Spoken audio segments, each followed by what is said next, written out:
ನಮಸ್ಕಾರ ಸ್ನೇಹಿತರೆ. ನಟಿ ಭಾವನಾ ರಾಮಣ್ಣ ಬೋಲ್ಡ್ ಹೆಜ್ಜೆ ಇಟ್ಟಿದ್ದಾರೆ. ಕನ್ನಡ ನಟಿ ಭಾವನಾ ರಾಮಣ್ಣ ಐವಿಎಫ್ ಚಿಕಿತ್ಸೆ ಮೂಲಕ ತಾಯಿಯಾಗಲು ಹೊರಟಿರುವ ವಿಚಾರ ಸದ್ಯ ಭಾರೀ ಚರ್ಚೆಯಾಗ್ತಿದೆ. ಐವಿಎಫ್ ತಂತ್ರಜ್ಞಾನದ ಮೂಲಕ ಅವಳಿ ಮಕ್ಕಳಿಗೆ ಭಾವನಾ ತಾಯಿಯಾಗುತ್ತಿರುವ ಬಗ್ಗೆ ಸಾಮಾಜಿಕ ಜಾಲತಾಣದಲ್ಲಿ ಪರ ವಿರೋಧವಾಗಿ ಚರ್ಚೆ ನಡೆಯುತ್ತಿದೆ. ಆದರೆ ಯಾವುದಕ್ಕೂ ತಲೆಕೆಡಿಸಿಕೊಳ್ಳದೆ ನಟಿ ಭಾವನಾ ರಾಮಣ್ಣ ಅವರು ತಮ್ಮ ನಿರ್ಧಾರದ ಬಗ್ಗೆ ಆಕೆ ಹೆಮ್ಮೆಯಿಂದ ಪ್ರತಿಕ್ರಿಯಿಸಿದ್ದಾರೆ. ಐವಿಎಫ್ ತಂತ್ರಜ್ಞಾನದ ಮೂಲಕ ಅವಳಿ ಮಕ್ಕಳಿಗೆ ತಾಯಿಯಾಗುತ್ತಿರುವ ನಟಿ ಭಾವನಾ ಅವರು ಈಗಾಗಲೇ ಸಾಕಷ್ಟು ಸಂದರ್ಶನಗಳಲ್ಲಿ ಕೆಲವರ ಗೊಂದಲಗಳು ಹಾಗೂ ಟೀಕೆ ಟಿಪ್ಪಣಿಗಳ ಬಗ್ಗೆಯೂ ಪ್ರತಿಕ್ರಿಯಿಸುತ್ತಿದ್ದಾರೆ. ಐವಿಎಫ್ ಚಿಕಿತ್ಸೆಗಾಗಿ ನನ್ನ ಆಪ್ತರು ದೆಹಲಿಗೆ ಹೋಗುವಂತೆ ಸಲಹೆ ಕೊಟ್ಟಿದ್ದರು. ಆದರೆ ನಾನು ಯಾಕೆ ಭಯಪಡಬೇಕು, ಎಲ್ಲರಿಗೂ ಗೊತ್ತಾಗಲಿ ಎಂದು ಬೆಂಗಳೂರಿನಲ್ಲಿ ಅದಕ್ಕೆ ಮುಂದಾದೆ ಎಂದು ಕೂಡ ನಟಿ ಭಾವನಾ ರಾಮಣ್ಣ ಅವರು ಹೇಳಿದ್ದಾರೆ. ಇನ್ನು ಐವಿಎಫ್ ತಂತ್ರಜ್ಞಾನದ ಮೂಲಕ ಮಕ್ಕಳ ಪಡೆಯಲು ಮುಂದಾಗಿರುವ ನಟಿ ಭಾವನಾ ಅವರು ಐವಿಎಫ್ ಪ್ರಕ್ರಿಯೆ ವೇಳೆ ದಾನಿಯ ಆಯ್ಕೆ ಹೇಗೆ ನಡೆಯುತ್ತದೆ, ದಾನಿಯನ್ನ ಭಾವನಾ ಖುದ್ದಾಗಿ ಆಯ್ಕೆ ಮಾಡಿಕೊಂಡ್ರ, ದಾನಿಗಳಿಗೆ ಇರುವ ನಿಯಮಗಳೇನು, ಈ ಬಗ್ಗೆ ಭಾವನಾ ಸಂದರ್ಶನದಲ್ಲಿ ಮಾತನಾಡಿದ್ದಾರೆ. ಮದುವೆಯಾಗದೆ ಸಂಗಾತಿ ಇಲ್ಲದೆ ಐವಿಎಫ್ ಮುಖಾಂತರ ಭಾವನಾ ರಾಮಣ್ಣ ಗರ್ಭ ಧರಿಸಿದ್ದಾರೆ. ಈಗಾಗಲೇ ನಟಿ ಭಾವನಾ ಅವರಿಗೆ 6 ತಿಂಗಳು ತುಂಬು ಗರ್ಭಿಣಿಯಾಗಿದ್ದಾರೆ.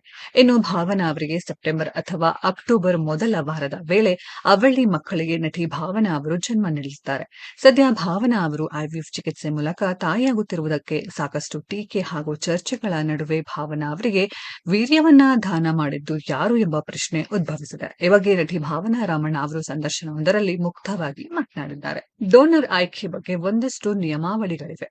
ಪೇಷಂಟ್ ಅಗತ್ಯತೆಗೆ ತಕ್ಕಂತೆ ಏನೆಲ್ಲ ಅರ್ಹತೆಗಳಿರಬೇಕು ಡೋನರ್ಗೆ ಎನ್ನುವುದು ಇದೆ. ಯಾವ ಡೋನರ್ನಲ್ಲಿ ಏನೇನಿರಬೇಕು, ಡೋನರ್ ಯಾವ ವಯಸ್ಸಾಗಿರಬೇಕು ಎಲ್ಲವನ್ನ ಪರಿಗಣಿಸುತ್ತಾರೆ. ಡೋನರ್ ರಕ್ತ ಪರೀಕ್ಷೆ ನಡೆಸುವುದರಿಂದ ಸಾಕಷ್ಟು ಮಾಹಿತಿ ಸಿಗುತ್ತದೆ.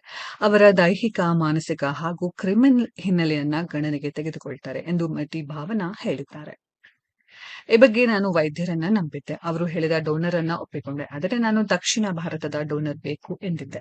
ನಾನು ದೆಹಲಿಗೆ ಹೋಗಿ ಚಿಕಿತ್ಸೆ ಪಡೆದಿದ್ದರೆ ಉತ್ತರ ಭಾರತದ ಡೋನರ್ ಸಿಗುವ ಸಾಧ್ಯತೆ ಇತ್ತು. ಆಹಾರ ಶೈಲಿ, ಜೀನ್ಸ್, ಡಿಎನ್ಎ ಎಲ್ಲ ಒಂದೇ ತರ ಇರುತ್ತದೆ ಎನ್ನುವ ಕಾರಣಕ್ಕೆ ನಾನು ದಕ್ಷಿಣದವರು ಬೇಕು ಎಂದಿದ್ದೆ.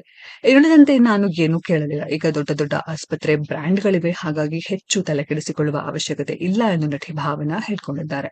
ಇದರ ಬಗ್ಗೆ ನಿಮ್ಮ ಅನಿಸಿಕೆಯನ್ನ ಕಾಮೆಂಟ್ ಬಾಕ್ಸ್ ಅಲ್ಲಿ ಕಾಮೆಂಟ್ ಮಾಡಿ. ಈ ವಿಡಿಯೋ ಇಷ್ಟ ಆಗಿದ್ರೆ ಲೈಕ್ ಮಾಡಿ, ಶೇರ್ ಮಾಡಿ, ಚಾನೆಲ್ ನ ಸಬ್ಸ್ಕ್ರೈಬ್ ಮಾಡಿ, ಪಕ್ಕದಲ್ಲಿ ಇರೋ ಬೆಲ್ ಐಕಾನ್ ನ ಹಿಟ್ ಮಾಡಿ. ಮುಂದಿನ ವಿಡಿಯೋದಲ್ಲಿ ಭೇಟಿಯಾಗೋಣ. ಧನ್ಯವಾದಗಳು.